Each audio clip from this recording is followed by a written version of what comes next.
everyone, how you doing today? My name's Eric. I want to thank you for taking a couple minutes to come check out my video today. On this episode of Smo'King, I'm going to be doing Sous Vide BBQ Meatloaf.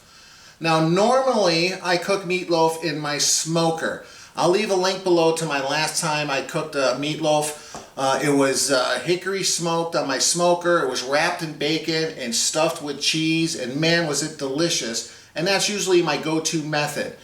But you know what? When you're cooking, you always got to be willing to try different things. So I'm going to cook this meatloaf from start to finish in the sous vide bath, and I'm just going to finish it off with a little bit of barbecue sauce glaze in the oven for a few minutes just to kind of get it crispy on the outside. I have no idea how this is going to turn out. Like I said, I normally don't cook meatloaf this way, and I'm not really aware of a lot of people that do. But I'm going to give it a shot, and we're going to see how it turns out together. I got some basic ingredients here. I got a couple pounds of ground beef. I got a pound of Italian sausage, onion, eggs, green onion. I'm going to put some Ritz cracker instead of breadcrumbs, some steak seasoning, some Worcestershire sauce, some garlic, and barbecue sauce. This is kind of going to be a real easy recipe. It's going to be almost identical to my other meatloaf recipe. Like I said, the main difference is I'm going to be cooking it in the sous vide bath. So stick around. I'm going to show you how to do this step by step. Let's get cooking.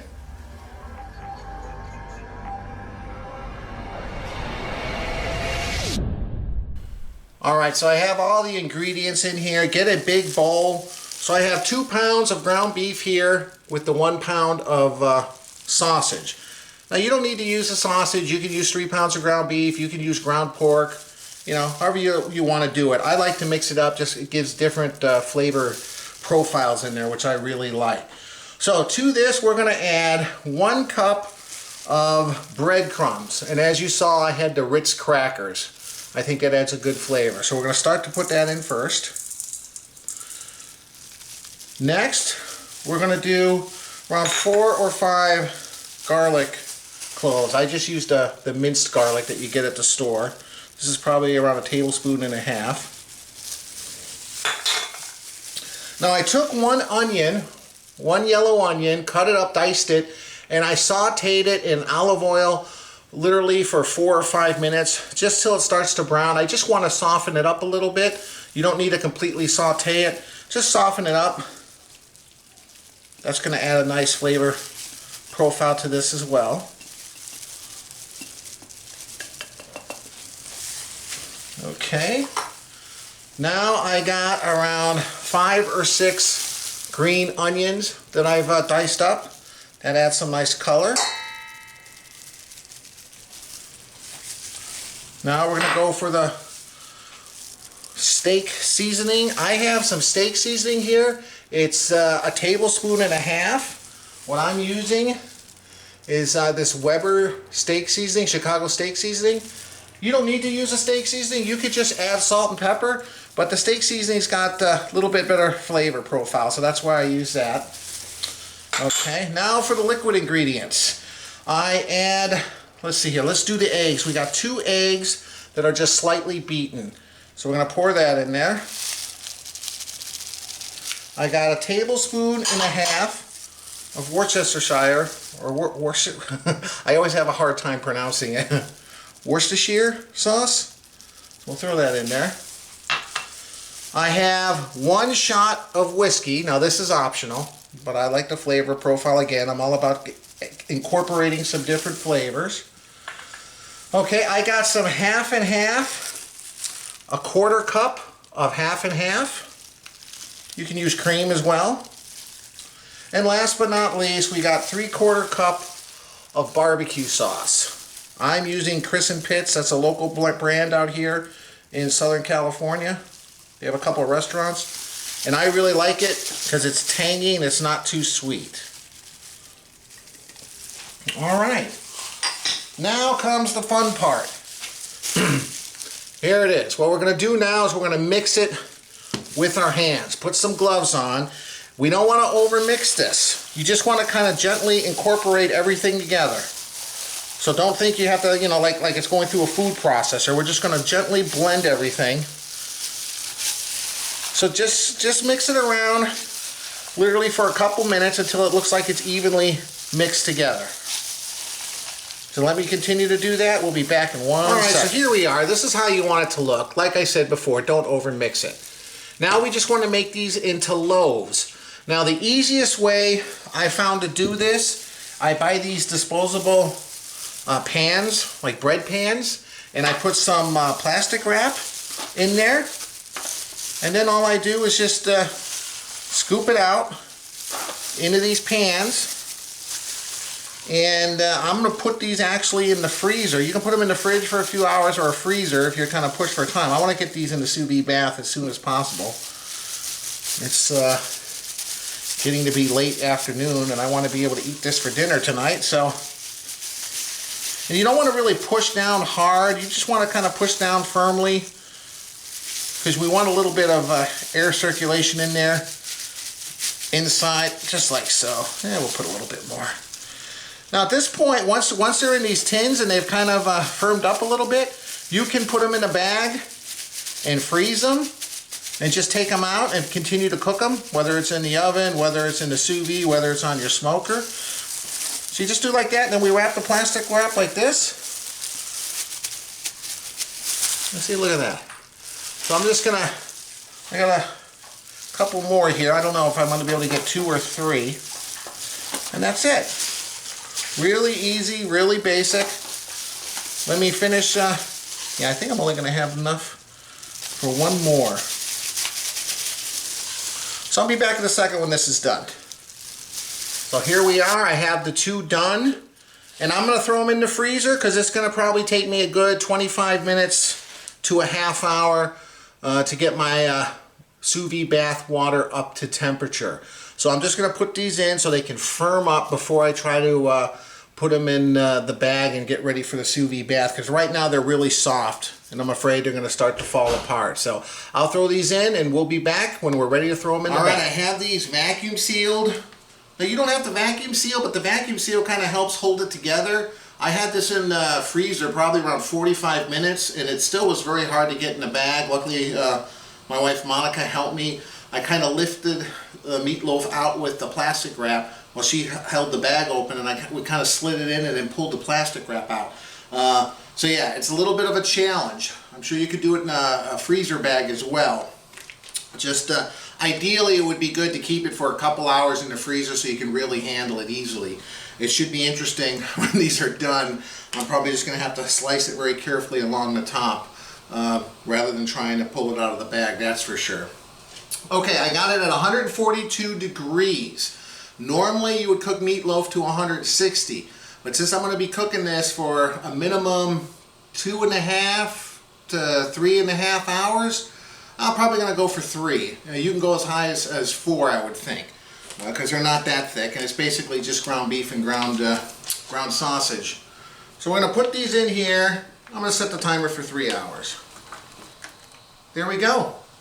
That's it. I'll set it for 3 hours. I'm going to go enjoy a beer, and we'll be back in a little bit when this is ready and show you how it looks like, and better yet, taste it. See you in a little bit. All right, beverage review time. We got the whole family. This is one of my favorite beers. I know I've reviewed it in some other video, but I was so excited. I was at the local Stater Brothers, which is a local market out here in California, and they're carrying this. This is a beer from a restaurant called BJ's. They make their own beer. And this is my favorite, Jeremiah Red Irish Style Ale, 7.3% alcohol. So I was very excited to see that they had it. So that's... Surprise, it's us. And that's my daughter Ava Grace and my son Kyle. My daughter... Yeah, my daughter's going to try a naked strawberry banana juice. I don't think you've ever had this, have you? I've tried this before when I was kind of like a little ages or 5. It's okay, Kyle. I don't remember what age. And my son Kyle is having IBC cream soda since 1919. So we're getting the whole family involved. We're all doing a beverage review. Okay. So, let's get Kyle's poured first. Oh, it's only 6:12. What time is it? 6:12. Oh, 6:13 right now. Well, it just switched, huh? Yeah, and it is. We're kind of late for doing video right now. Yeah, I did get a late start. All right, so that's Kyle's. You're getting strawberry banana. Strawberry banana. And you got a cute little cup that says Love Bug. Let's pour some of that in there for you. I've tried this and it's good. All right, don't anyone, hang on, let me just make sure this is on. Okay. And then last but not It's a least, cute cup, isn't it? last but not least, my Jeremiah Red. For Kyle. No, that's for Daddy. Oh, for Daddy. That's not for Kyle. That's an older Hey. juice for Kyle. Move over a little bit, Ava. It's Grace, an where's older your brother? juice for Kyle. No, it's not for Kyle. It wasn't really, but it's good for Kyle too. All right, well here we are. So, first thing we're going to do is see how it smells, but I put a lid on it, so you really can't smell it, but you know what it smells like. What's your smell like, Kyle? Like cream soda. Like cream soda? Thank you for the nice description. You're very welcome. Little malty, little hoppy, not too strong. As always, guys, I appreciate you watching the video. All right, everyone go cheers. Cheers. Cheers. Cheers with your sister. All right, cheers with me. Can I try? Now you can try. It's good. Oh man, every time I go to BJ's, I like this. They have this on tap. I'm so glad they're selling it now. Very tasty, just enough hoppy and malty presence, but not too strong. It's one of my favorites. I really like it. All right. How's yours taste, Ava Grace? Good. Good? Can you taste the strawberries more or the banana? I can taste both. You can taste both? Yeah. Okay. Hope you can. And what about yours? It tastes like there's a lot more vanilla in it. Than Oh, vanilla. Okay, I was just waiting for you to tell me it tastes like cream soda. But okay. So it's cream soda with a good dose of vanilla. Huh. All right. Mine tastes like you're naked. Oh, the naked juice? Yeah, it tastes like you're naked. Okay, this is getting pretty weird now. Very weird. You don't have to be naked to drink naked juice, Ava Grace. This is getting It tastes like really it's weird. naked. Oh, What's going on? she's just being silly.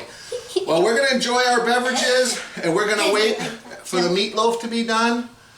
We'll be back shortly when that meatloaf is ready. In the meantime, we're going to enjoy this. Say goodbye to everyone. Cheers. Bye, banana pie. Cheers. Bye. Hello. All right, guys. We'll see you in a little bit. Okay, we'll finish our juices. Bye. All right, welcome back. It's been around 3.5 hours. Actually, getting closer to 4, actually. And I'm going to take them out. They're pretty much ready. All right. Now, one of these I'm going to save for tomorrow night. And one, of course, we're going to eat tonight. Okay, so there's a little bit of liquid here, which I expected.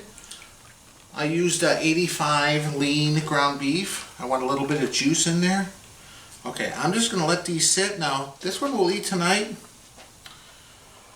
And this one, just to show you, this is a great way to make a little bit more than you need and then be able to save it for later. You want to cool it off pretty quick. So I got a little tray here with some water. Maybe like 3/4 of an inch of water. I'm going to put this in here. And just shock chill it with some ice. Just like that. Let it cool off, put it in the fridge. You know, you can keep it in the fridge for 4 or 5 days and cook it later, or, you know, once it's chilled down, put it in the freezer.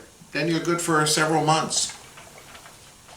But I'm just going to let this sit here. I'm going to put this in the fridge. We'll be back in a second. I'll show you the next step. Alright, I let it rest for around 10 minutes. Took it out of the bag. It was a lot easier than I thought. But it's very tender. You can see right here, kind of some of it crumbled out here in the edge. So I'm just going to take some barbecue sauce and we're just going to coat this, and then we're going to put it on the broiler in the oven for a few minutes, you know, 450, 500 degrees, just to kind of crisp it up. You know, I'm going to pour some of this on.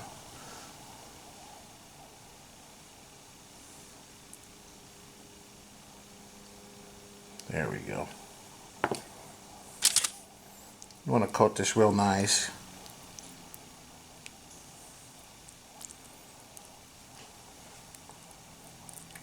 So that's it. I'm gonna turn the oven on broil. Like I said, I think 450 degrees.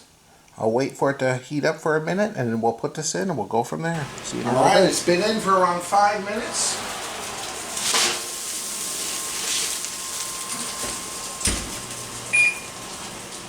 All right, here we are. Woo. All right, here we are, fresh out of the oven. I had it in there for around 3 minutes on broil. We'll transfer this to the cutting board and slice into it in just a second. All right, here we are. I'll slice into it. It's been sitting for a couple minutes here on the cutting board. Ooh, yeah, and it's like very tender, as you can see.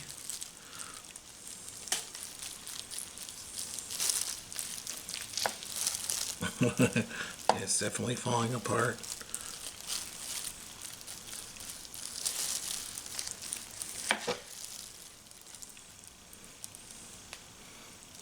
Okay, well, you know what? There you go. Let's get this on the plate. All right, here we go. The meatloaf with mashed potatoes and gravy and corn. The only thing I can notice different from traditional meatloaf is it's a little more flaky. It kind of falls apart. But not because it's overcooked. I mean, look, you can still see it's kind of pink there on that piece. But the big test is how it tastes. So we'll be back in a second and see how it tastes. All right, here we are with my wife, Monica. Hi, guys. We're going to try this. We got some mashed potatoes, gravy, corn. Looks delicious. Yeah, it does look delicious. Let me try the meatloaf. Meatloaf first here.